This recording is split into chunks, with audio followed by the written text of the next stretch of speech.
आकिबत रास्ता रोके खड़ा है, तेरी ममता जिस पर लहलाती हैं बेटियां। अरे पढ़ाई जाते हैं बेटे पर पढ़ जाती हैं बेटियां, एवरेस्ट की चोटी तक खेले जाते हैं बेटे पर चढ़ जाती हैं बेटियां, और जब माँ बाप को धिक्कारते हैं बेटे तो सहारा बनती हैं बेटियां।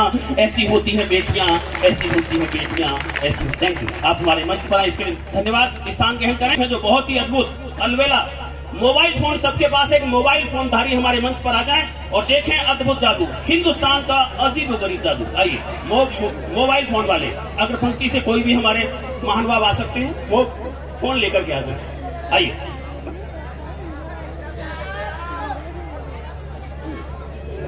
हाँ जी, आपका नाम बताएंगे, शुभ नाम जी? जाहिद हुसैन सर, कहाँ रहते हैं? अरे वेरी गुड।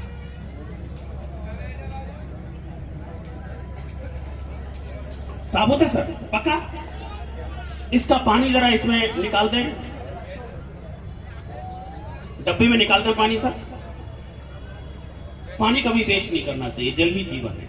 मित्रों, जानकारी के लिए बता दूं, बिना भोजन के हम 14 से 21 दिन तक जीवित रह सकते हैं, पर बिना पानी के नहीं। इसलिए जल ही जीवन बोला जाता है, काम पानी कभी वेस्ट न करें।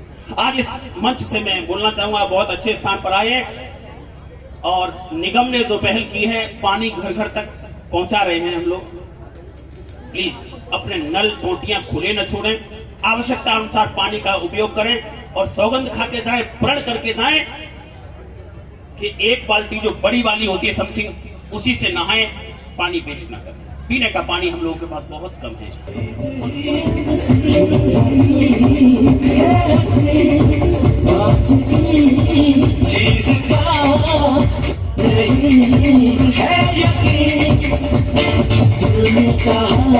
सबसे मगर इंसान की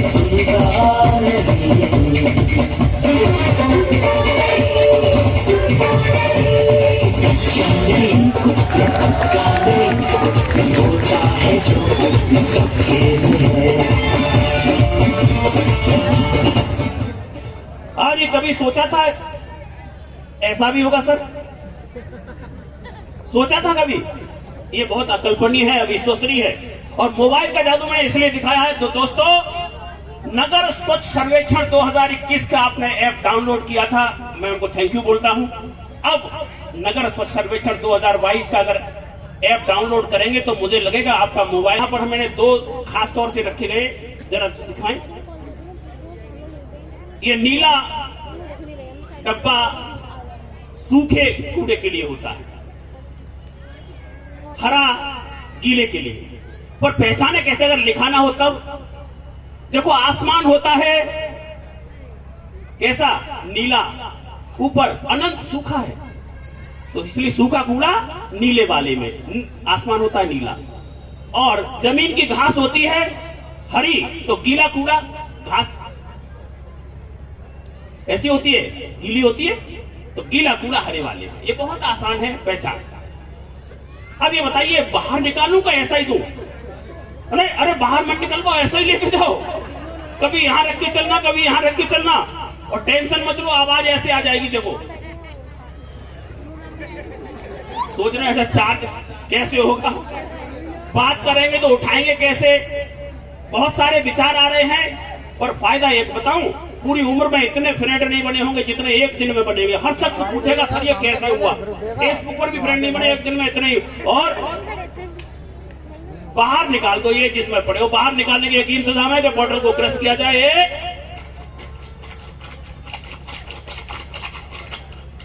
अपने हाथों से फोन निकालें और जादू का हुआ कैसे। अच्छा लगा हो तो तालियों से इसका स्वागत करने जादू का मुझे लगे आप लोग यहीं बैठे हुए। आइए मित्रों बहनों भाइयों, अब मेरा जादू अगले सोपान की। आदरणीय प्राइम मिनिस्टर मोदी जी को आज से 3 वर्ष पहले 6 अक्टूबर को वाराणसी में जो जादू मैंने दिखाया वो आज भी मुझे याद है।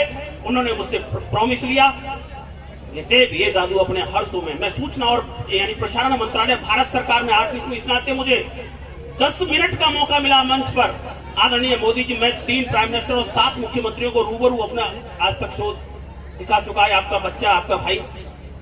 मित्रों, जब मैंने ये जादू दिखाया तो उन्होंने कहा कि देव सौगंध खा के जाओ, प्रण प्रॉमिस करके जाओ कि ये जादू अपने हर शो में दिखाओगे। तब से अपने हर शो में दिखाता हूँ। देखें ये वो जादू जो आदरणीय प्राइम मिनिस्टर मोदी जी के सामने मैंने दिखाया, अब आप लोगों के सामने रूबरू।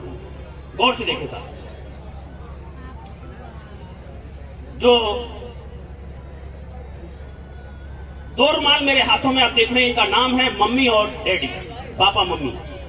और ये इनका प्यारा सा बच्चा है पप्पू, वेरी फनी और नोटी। जो आगे फोटोग्राफी कर रहे हैं हमारे भाई साहब, प्लीज आगे से हट जाएं, मेहरबानी होगी, धन्यवाद। डैडी मम्मी, इनका बेटा पप्पू जो बड़ा शरारती, स्कूल के नाम पर बहानेबाजी करता, टीचर का कहना नहीं मानता, खाना खाने से पहले शौच के बाद ढंग से साबुन से हाथ नहीं धोता। ऐसे बच्चे को ठीक लाइन पर लाने के लिए डैडी मम्मी ने एक योजना बनाई कि चलो आज कहां चलते हैं। नगर निगम ने मेला लगाया, दीपोत्सव। बच्चा बोला फिर तो उसमें जादू, हाँ जादू भी है। बच्चा बोला फिर तो हम भी जाएंगे, पर डैडी मम्मी ने रोते हुए छोड़ दिया, उधर देखो। और डैडी मम्मी मॉडर्न स्टाइल में ऐसे हाथ में हाथ मिलाकर यहाँ पर आ गए जादू का प्रोग्राम देखने के लिए, इस तरह से। और ये यहाँ पर आकर के बैठ गए, देखिएगा इस तरह से डैडी मम्मी। अब आपकी समझ में आसानी से आ गया होगा, इसमें एक माँ है और एक पिता है। भाई इसमें कौन सी माँ और कौन सा पिता है? आप लोग तो वैसे ही समझदार हैं। आजकल की माँ थोड़ी टाइट होती है ना, कड़क, ये बड़ी चुनतनी हो, बेचारा पिता ये बैठा झुका हुआ। नहीं, मैं आप लोगों की नहीं बता रहा, बहुत से भाई हमारे सोच रहे हमारी कहानी बताते, मैं तो हर घर की बता रहा हूँ, हम भी ऐसे ही है। पर ये कहानी साहब यूं ही खत्म नहीं हो गई। ये बच्चा घर पे रोए जा रहा था, तो इसके मुकद्दर से एक जादूगर उधर से निकला, रोते बच्चे से पूछा, बेटा। बच्चा बोला, हमें डैडी मम्मी के पास पहुंचा दो, मेला लगा दीपोत्सव। तो जादूगर ने कहा पहुंचा दो सकते उस मेले में, पर वादा करो भैया रोज स्कूल जाओ, टीचर का कहना मानो, खाना खाने से पहले शौच के बाद साबुन से हाथ धो। हम किसी, आज मेरे देश की बड़ी विडंबना है कि मेरे देश में अभी सर्वे और शोध के अनुसार पाया गया, आधे 50% लोग खाना खाने से पहले साबुन से हाथ धोते नहीं, सादा पानी से धो लिए, बहुत से धोते ही नहीं। जाड़ों में तो कई लोग हाथ जल्दी से जाएंगे, बस इतनी करके इतनी देर में आ जाते हैं। बहुत से लोग पोटू धोया करते। मेरा उनसे अनुरोध है, इस बच्चे के माध्यम से मैं आप तक संदेश चाहता हूं पहुंचाना। हाथ धोने के भी 6 स्टेप होते हैं। सबसे पहले साबुन या हैंड वॉश लें, ऐसे करके अपने हाथों में ऐसे, फिर देखो ऐसे, फिर ऐसे, फिर ऐसे, फिर ऐसे, फिर ये अंगूठा ऐसे, और फिर पूरा हाथ ऐसे। ये 6 स्टेप अगर आपने इस तरह से हाथ धो लिए खाना खाने से पहले, शौच के बाद, तो मैं गारंटी से कहता हूं 80% बीमारियां छूमंतर हो जाएंगी। मित्रों, कभी आपने सोचा 80 साल में जितना सैनिटाइजर नहीं बिका, उतना 1.5 साल में बिक गया अब हाथों के लिए। सैनिटाइजर हाथों पे लगाया लोगों ने, कहीं और जगह नहीं लगाया, क्योंकि हम हाथी तो आंखों में, हाथ, मुंह में उंगली। जादू की फीस मानना, मैं फीस सबसे लिया करता हूँ। ये मेरे जादू मेरा फ्री नहीं होता भाई, ये मेरे जादू की फीस है। अगर आपने मेरा कहना न माना, कूड़ेदान में नहीं डाला, तो आप पे मेरा कर्ज रहेगा। अब कर्ज में जीता हो कौन है यार? इसलिए मेरी बात मान के जाना। अगर मेरी बात की सहमति दे रहे हो तो तालियों से एक बार मुझे बोल तो दो कि हाँ वेरी गुड। कूड़ेदान में ही डालेंगे, गीला कूड़ा हरे में, सूखा नीले में। जब बच्चे ने यस कहा तो जादूगर ने उठाया थैला और एक बच्चे को बुलाया। कौन बच्चा आएगा मेरे पास? 6वीं 7वीं या 8वीं में पढ़ने वाला, जल्दी करें, फास्ट आ जाए। हाँ जी, जो पहले आओ पहले पाओ के आधार पर एक बच्चा आ जाओ, 6वीं 7वीं या 8वीं में पढ़ने वाला। देखें ये बच्चा कैसे वहां पहुंचता है, जादूगर के जादू से। हाँ, अभी मैं आपको भी बुलाऊंगा बाद में, अभी आप पूछे प्लीज। क्या नाम है आपका? है? अच्छा, और भी एक आपका एक नाम और भी है, क्या है? बिट्टू। अच्छा बिट्टू सही है। ये पीछे क्यों हाथ लगा रहे हैं आप? वहां हाथ नहीं लगाए। नहीं, बच्चों को होता नहीं पता कहाँ हाथ लगाने की, कहानी फिर बोल देते। ये कौन है पता है? पप्पू। हाँ, डैडी मम्मी इधर बैठे हैं। इस थैले को जरा उल्टा करके दिखा दो, हमने इसमें कुछ रखा तो नहीं छिपा के? एक बार और दिखा दो सबको। वेरी गुड, अंदर कर। अच्छा देवनगर, अच्छा उस साइड में जो घर होते ही तो आते हैं बच्चों के ना, मेरी तरफ मत देखो, मेरे को चाह है। पूछो कैसे? हाँ, मेरा ब्याह हो चुका है ना, शादी, तो उनके तो मेरे। आपकी शादी हुई? ब्याह नहीं हुआ अभी तक? याद करो, शायद हो गया। पैसा वाला भी नहीं हुआ? अच्छा तो कोई बात नहीं। अब एक मंत्र लगा दो। मंत्र आता है? नहीं आता? तो सीख लो, बोलो गिली गिली। देखना इसमें है पप्पू, उल्टा करके दिखाओ सबको। कहां गया? ना पप्पू खोया है ना भागा है, जादूगर के जादू से पप्पू डैडी मम्मी के पास। ये उंगलियां पकड़े अगर मैजिक शो देख रहा हो तो तालियों से करना स्वागत बोला गिली गिली। 1 सेकंड में पप्पू डैडी। इसलिए भाई सभी बच्चों को रोज स्कूल जाना चाहिए, टीचर का कहना मानना चाहिए, खाना खाने से पहले शौच के साबुन से हाथ। और दोस्तों कूड़ा कूड़ेदान में ही डालें। हमारा शहर साफ रहेगा, हमारा घर आंगन साफ रहेगा, हमारा देश प्रदेश साफ रहेगा, हम आगे बढ़ेंगे। Thank you. अब हमारे मंच पर है, इसके लिए बहुत बहुत धन्यवाद। मित्रों अब मैं जादू के उस सफर की तरफ लेके चलता हूं जहां आपको लगे कि कुछ अद्भुत हुआ है। मैंने बोले 3 में पढ़ते हो तो ये बताओ 6 में से 3 गए तो कितने बचे? 6 में से 3 गए तो कितने बचे? मैंने कहा 6 में से 3 गए तो 6 बचे। जैसे आप लोग हंस रहे, पूरी क्लास मेरी ऐसी हंस गई। पीछे खड़े मास्टर साहब घूर रहे, बोले बेवकूफ ये अधिकारी हैं, सही सही बताओ। अधिकारी बोले मास्टर साहब जो पढ़ाओगे बच्चा वही तो बोलेगा। अब तो मास्टर साहब का बुरा हाल था। आजकल तो मास्टर साहब अधिकारियों से भयभीत नहीं होते, उस समय बहुत हुआ करते थे। डिप्टी साहब बड़ी तोप हुआ करते थे। उन अधिकारी ने मुझसे फिर पूछा कि देवराज सही सही बताओ 6 में से 3 गए तो कितने बचे? मैंने कहा साहब 6 में से 3 गए तो 6 बचे। अधिकारी बोले कैसे बचे? तब मैं जादू सीखता था। मैंने बस्ते की चोर जेब से एक प्लेइंग कार्ड्स का ताश का ऐसा पैकेट निकाला। ये देखिए, ऐसे ताश का पैकेट निकाला, पूरे 52 कार्ड्स मैंने ऐसे दिखाई। देखिए कहते हैं पूत के पांव पालने में दिख जाया करते हैं। ऐसे दिखाई मैंने 52 कार्ड। और दिखाने के बाद मैंने एक फैंटी लगाई इस तरह से, और फैंटी लगाने के बाद मैंने उसमें से 6 कार्ड यानी 6 कार्ड निकाल लिए। देखो 1 2 3 4 5 और ये 6 और पूरे प्लेइंग कार्ड इधर। अब देखिए जादू, तो अब देखो। मैंने कहा, वो अधिकारी बोले कि बेटा कैसे? तो मैंने कहा साहब देखो 1 2 3 ये 6 में से कितने गए? 3। देखो 1 2 3 क्या बचे?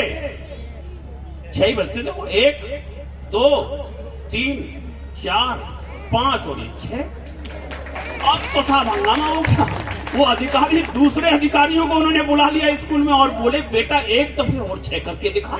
मैंने कहा साहब देखो एक बार फिर गिन लो, 1 2 3 4 5 और 6 और 6 में से फिर 3 गए। देखो साहब 1 2 3 क्या बचे?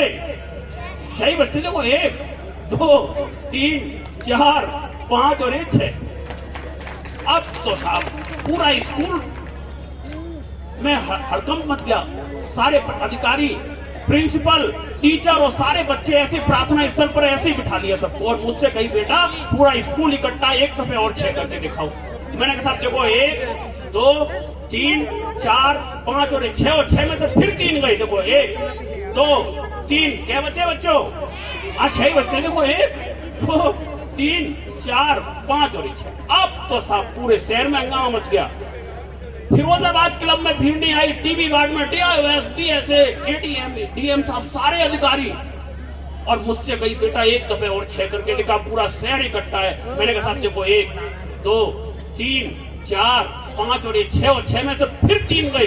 1 2 3 क्या बचे? 6 ही बचते। देखो 1 2 3 4 5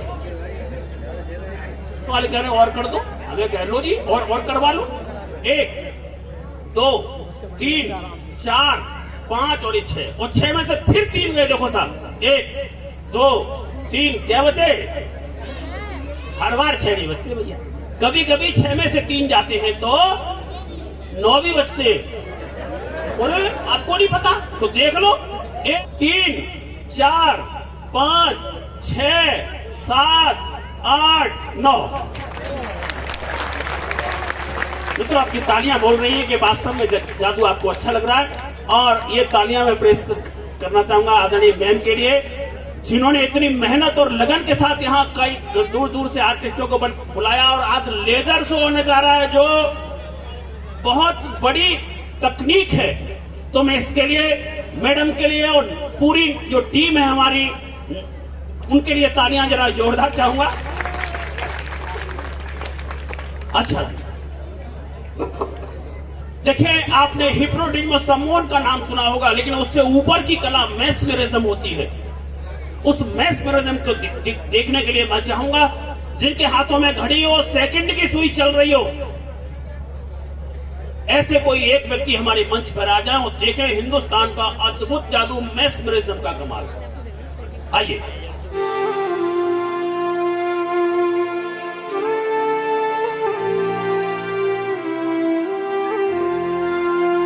तो क्या जो ये पीड़ा का पर गांठ लगा देता हूं, ये लीजिए। ये गांठ भी थोड़ी छोटी बड़ी हो गई सर, मैं इसे एक सा कर दूं साहब? आपसे तो देखो, आप तो बहुत बार कर चुके। ये लीजिएगा सर, देखना सर जरा, रस्सी दो है कि एक है? जब रस्सी एक है तो क्या बड़ा और क्या छोटा करना? इसका मतलब सर आप तो बहुत ईमानदार है, ये तो मेरा जादू चप्पल। मुझे एक बात सर बता के जाएं, अभी आपकी ईमानदारी पर ये हजारों लोग हंस रहे थे, बाय हार्ट आपको कोई दिक्कत तो नहीं हुई? अरे फिर तो आपकी सोच बहुत अच्छी है। और एक बात बताऊं, आपकी सोच इतनी अच्छी है कि मेरी सोच से मिलती जुलती हो। मेरी सोच क्या है, मैं सब खास लोगों की निगाहें चाहूंगा। मैडम सर की खास निगाह मेरी सोच है, जो दिन मुझे देख के एक बच्चा भी मेरे ऊपर हंसता है, खुश होता है, मुझे लगता है कि आज मैंने मंदिर में पूजा कर ली। इसी पर एक शायर ने कहा है कि घर से मस्जिद है बड़ी दूर, घर से मंदिर या मस्जिद है बड़ी दूर, तो कुछ यूं करें यारो कि किसी रोते हुए बच्चे को हंसाया जाए। एक बच्चा भी हंस जाए तो समझिए पूजा हो गई। और भाई आपको देख के तो हजारों लोग हंसे, आपकी तो तीर्थ यात्रा हुई, लॉटरी निकल पड़ी। थैंक यू, बहुत बहुत शुक्रिया, आप हमारे मंच पर आए। और मित्रों, एक बार फिर नगर निगम के लिए, मैडम के लिए तालियां जरा मैं जोरदार चाहूंगा कि उन्होंने इस आयोजन को करके यहाँ पर चार चांद लगा दिए, शहर के माहौल को एक वो रंगीन फिजा दी है। इसके लिए अभिनंदन, बहुत बहुत धन्यवाद। इसी के साथ मेरा इस शो खत्म होता है। स्वच्छता अपनाइए, बीमारियां भगाइए। धन्यवाद, जय हिंद, जय भारत। जो ये पीड़ा का पर्वत रास्ता रोक के खड़ा है, तेरी ममता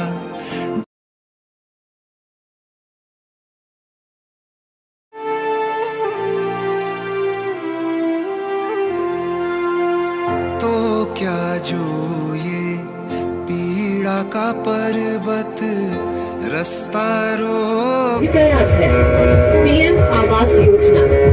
हर किसी के सिर पर छत का सपना पूरा करती है ये योजना। प्रधानमंत्री आवास योजना भारत सरकार का एक प्रमुख मिशन है, जिसे आवास और शहरी मामलों के मंत्रालय द्वारा कार्यान्वित किया जा रहा है, जिसे 25 जून 2015 को लॉन्च किया गया था। ये मिशन वर्ष 2022 तक, जब राष्ट्र अपनी स्वतंत्रता के 75वें वर्ष पूर्ण करता है, सभी पात्र शहरी परिवारों को पक्का घर सुनिश्चित करके झुग्गी झोपड़ी में रहने वालों सहित जरूरतमंद श्रेणियों के बीच शहरी आवास की कमी पर ध्यान केंद्रित करता है। PM street vendor Atmanirbhar Nidhi. हमारे प्रधानमंत्री सबका साथ सबका विकास की नीति में विश्वास रखते हैं, इसलिए हमारे स्ट्रीट वेंडर्स के लिए पीएम स्ट्रीट वेंडर निधि की घोषणा की। MOHUA ने स्ट्रीट वेंडर्स को न केवल उन्हें ऋण देकर, बल्कि उनके समग्र विकास और आर्थिक उत्थान के लिए सशक्त बनाने के लिए पीएम स्ट्रीट वेंडर की आत्मनिर्भर निधि योजना शुरू की। ये योजना आसपास के ग्रामीण क्षेत्रों सहित शहरी क्षेत्रों में अपने व्यवसाय को फिर से शुरू करने में मदद के लिए लगभग 50 लाख स्ट्रीट वेंडरों को एक वर्ष के कार्यकाल के लिए 10,000 रुपए तक के फ्री वर्किंग कैपिटल लोन की सुविधा प्रदान करने का इरादा रखती है। Make in India. Make in India पहल को प्रधानमंत्री द्वारा सितंबर 2014 में राष्ट्र निर्माण पहल के व्यापक दृष्टिकोण के हिस्से के रूप में लॉन्च किया गया था। भारत को एक वैश्विक डिजाइन और विनिर्माण केंद्र में बदलने के लिए तैयार मेक इन इंडिया मुख्य जवाब है। देश के लोकल व्यापारी और कलाकारों को प्रोत्साहन देकर प्रधानमंत्री श्री नरेंद्र मोदी जी ने देश की अर्थव्यवस्था को बहुत आवश्यक मजबूती दी है। इस योजना के मुख्य उद्देश्य ये है कि लोकल व्यवसायों को बढ़ावा दिया जाए और देशवासियों को प्रेरित किया जाए कि वो विदेशी सामान के बजाय अपने देश में बनी चीजें खरीदें। Digital India programme. Digital India Bharat को डिजिटल रूप से सशक्त समाज और ज्ञान अर्थव्यवस्था में बदलने की दृष्टि से भारत सरकार की एक प्रमुख योजना है। भारत के हर देशवासी के हाथ में आज स्मार्टफोन है और आज हर कोई डिजिटल स्वतंत्रता का आनंद ले रहा है। यूपीआई डिजिटल पेमेंट ने खरीदारी और व्यापारियों को आसान और पारदर्शी बना दिया है। डिजिटल इंडिया मूवमेंट ने भारत को वैश्विक मंच पर लाकर खड़ा कर दिया है, जिसमें हर देशवासी योगदान दे सकता है और भारत का चेहरा बन सकता है। ये थी कुछ झांकियां सरकार की अहम योजनाओं की। आशा करते हैं आपके हृदय में आवश्यक जागरूकता स्थापित हो गई होगी। अब हम इस कार्यक्रम में आगे बढ़ते हैं। तो जैसे कि आप सभी लोग जानते हैं कि हम सभी यहाँ पर दीपावली के अवसर पर मौजूद हैं। आइए जानते हैं कि दीपावली का क्या महत्व है। होने जा रहा है लेजर शो।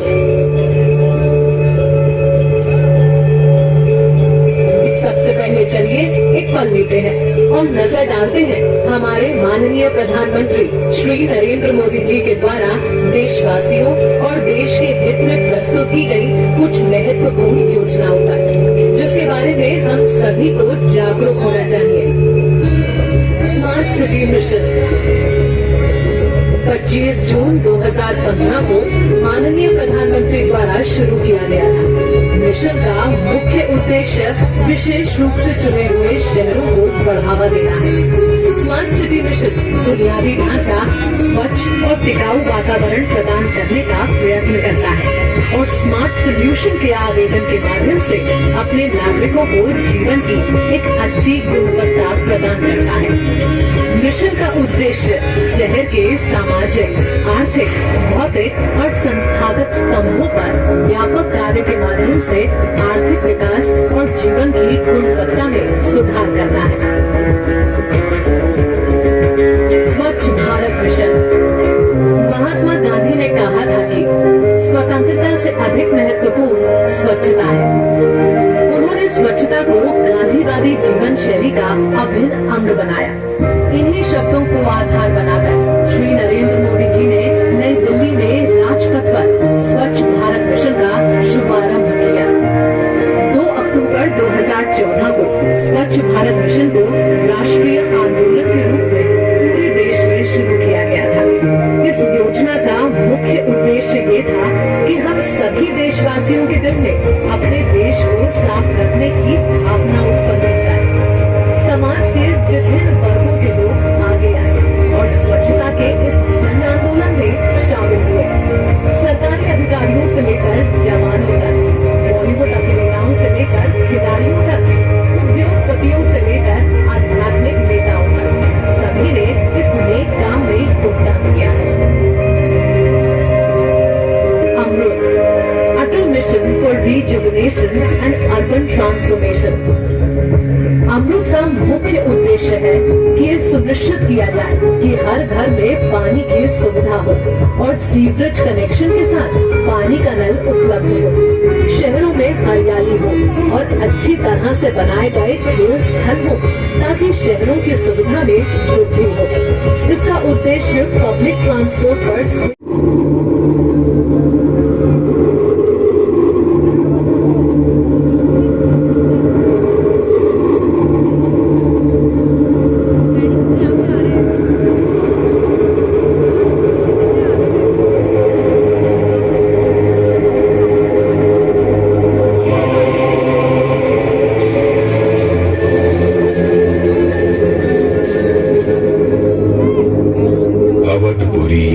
अयोध्या में रघुकुल शिरोमणि दशरथ नाम के एक राजा राज करते थे। उनकी 3 रानियां थीं कौशल्या, सुमित्रा और कैकेयी। परंतु दुर्भाग्यवश उन्हें एक भी रानी में से संतान का सुख प्राप्त नहीं हुआ। एक दिन दुखी होकर राजा अपने गुरु वशिष्ठ के पास गए। महामुनि वशिष्ठ जी ने श्रृंगी ऋषि को पुत्र कामेष्टि यज्ञ करवाने को कहा। यज्ञ के परिणाम स्वरूप राजा दशरथ को 4 पुत्र प्राप्त हुए, राम, लक्ष्मण, भरत और शत्रुघ्न। अत्यंत सौहार्दपूर्ण वातावरण में चारों भाई बड़े होते चले गए। सबने साथ साथ ही सभी आवश्यक विद्याओं में निपुणता प्राप्त की। महर्षि विश्वामित्र के आश्रम में जब कभी भी जाप यज्ञ होते तो दानव प्रवृत्ति के मारीच और सुबाहु उपद्रव मचाते, ऋषि मुनियों को आतंकित करते। ऐसे राक्षसों से मुक्ति दिलवाने के लिए विश्वामित्र जी ने भगवान विष्णु से आग्रह किया। भगवान विष्णु ने दशरथ पुत्र राम का नाम सुझाया।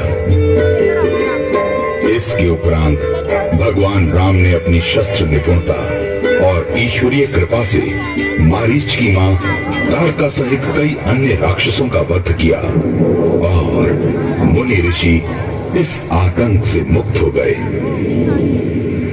इसी दौरान पत्थर में परिवर्तित अहिल्या को फिर से मानव रूप में जीवित करके अहिल्या का कल्याण किया। अच्छे अच्छे सूरमा और बलशाली राजा सीता स्वयंवर के दौरान जिस धनुष को उठा तक ना सके, उसे राम ने बड़ी सरलता से तोड़ डाला और सीता मैया ने वरमाला श्री राम के गले में डाल दी। ज्येष्ठ पुत्र श्री राम के राजाभिषेक की तैयारी हो ही रही थी कि कैकेयी की दासी मंत्रा ने कैकेयी के कान भरने शुरू कर दिए।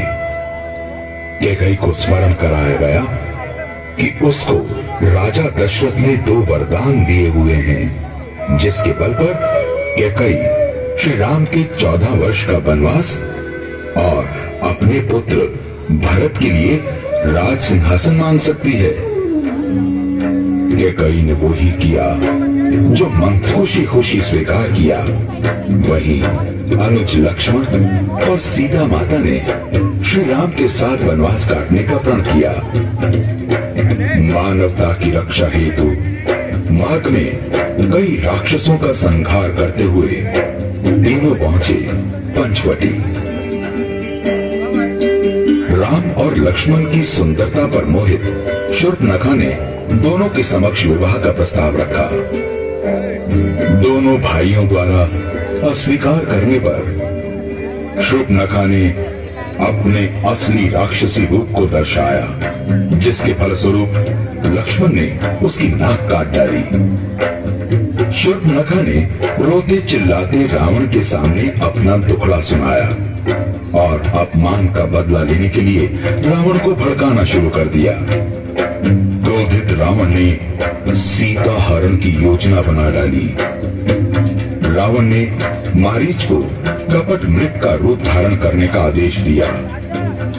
सुनहरा शरीर, मणि सरीखी आंखें अत्यंत उत्कर्षण से इतनी प्रभावित हुई कि उन्होंने श्री राम को उस मृग को लाने का आग्रह किया। राम चल पड़े मृग के पीछे पीछे।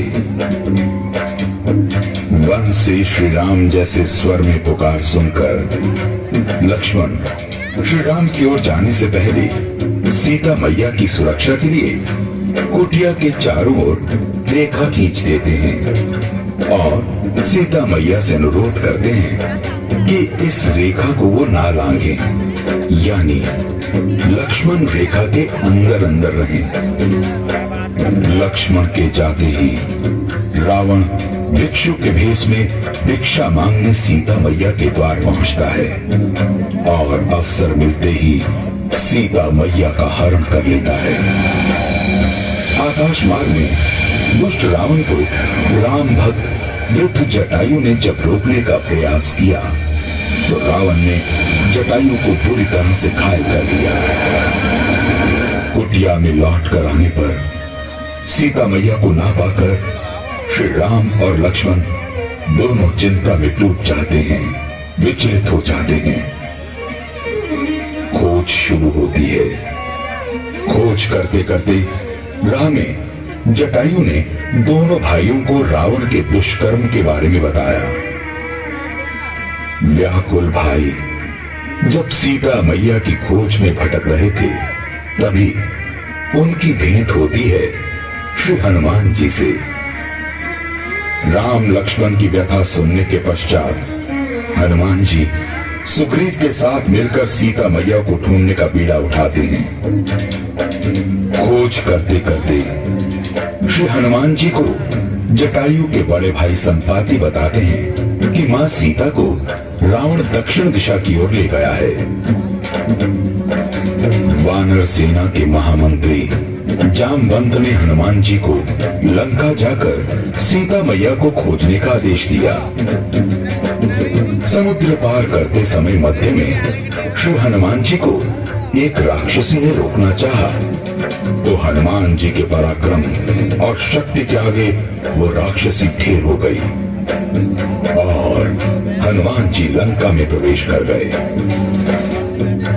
लंका पहुंचकर हनुमान जी ने सीता मैया को अशोक वाटिका में पाया। इसी दौरान रावण पुत्र अक्षय कई राक्षसों सहित हनुमान जी के हाथों मारा गया। इसे सुनकर रावण ने अपने बड़े पुत्र मेघनाथ को हनुमान जी को पकड़कर लाने का आदेश दिया। जब हनुमान जी को दरबार में लाया गया तो उनकी पूंछ में आग लगाने का आदेश दिया गया। बस फिर क्या था, हनुमान जी ने उसी आग लगी पूंछ से सारी लंका को फूंकना शुरू कर दिया।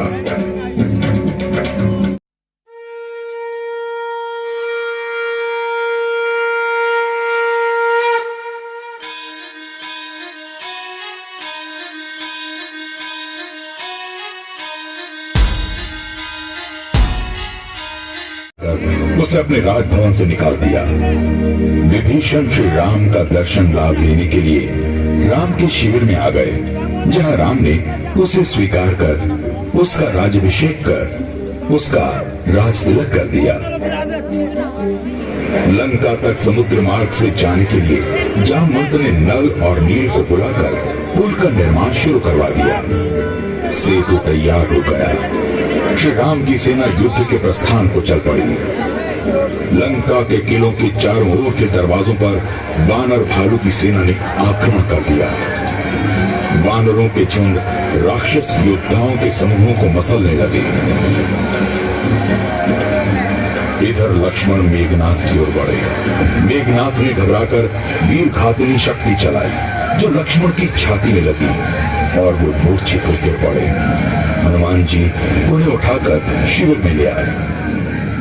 जामवंत के कहने पर लंका के वैद्य सुषेण को बुलाया गया। उन्होंने पर्वत और औषध का नाम बताकर हनुमान को उन्हें लाने के लिए भेजा। वो पर्वत पर पहुंचे, किंतु औषध ना पहचान पाने पर पूरा पर्वत उठा लाए। उपचार हुआ और लक्ष्मण हर्षित हो उठ गए। भयंकर युद्ध से रावण मन ही मन भयभीत हुआ। कुंभकर्ण को जगाया गया। ये देखकर श्री राम ने 1,00,000 बाण छोड़े। भयंकर युद्ध हुआ। कुंभकर्ण का सर धड़ से अलग होकर रावण के पास जा गिरा और दौड़ते धड़के श्री राम ने 2 टुकड़े कर दिए।